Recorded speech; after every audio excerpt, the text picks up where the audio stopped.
vos levantedes definitivamente, que botedes un baile por aí.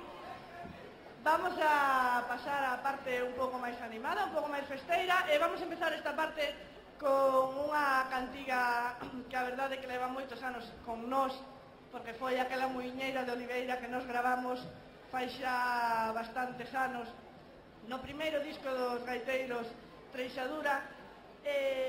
Nos quixemos adaptar esa peza a nós, adaptala ao noso estilo, facer un estilo propio e introducila no noso repertorio e a ver se vos gusta o resultado. Muiñeira de Oliveira.